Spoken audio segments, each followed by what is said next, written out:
But this is the first time I've ever heard that there's a need to condemn and say, yes, but of course they're suffering, but first we need to condemn. Are we out of our minds?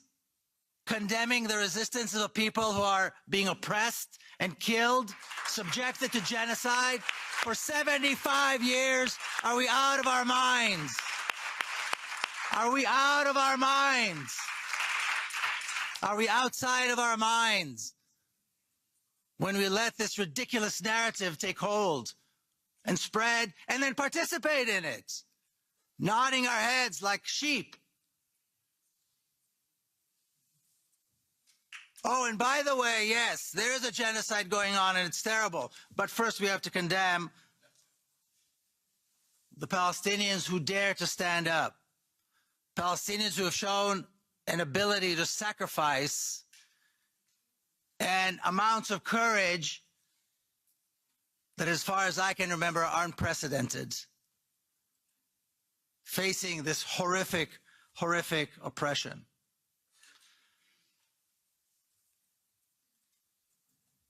But what are we really talking about?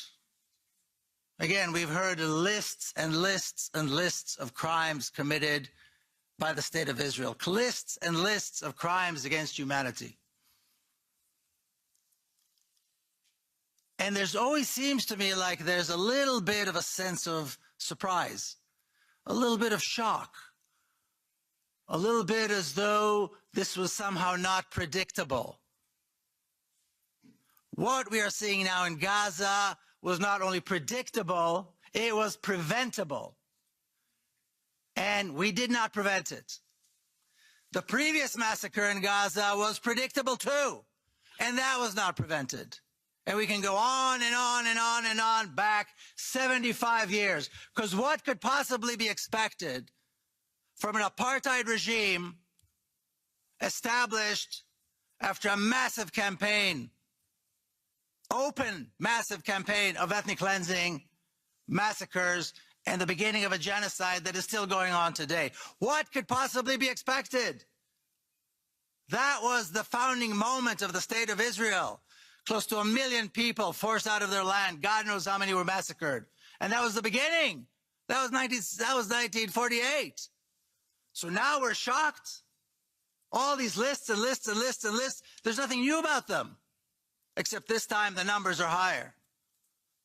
This time the numbers are, even by Israeli standards, it is shocking. But this was predictable and this was preventable. And every time something happens, we rise, we protest, we demand, and we forget. Instead of standing there and demanding an end, an absolute end to the oppression and the killing of Palestinians, an end to it. Not a ceasefire to it, an end to it, a political solution that will guarantee the lives, the security, the safety of Palestinians. That has never been discussed.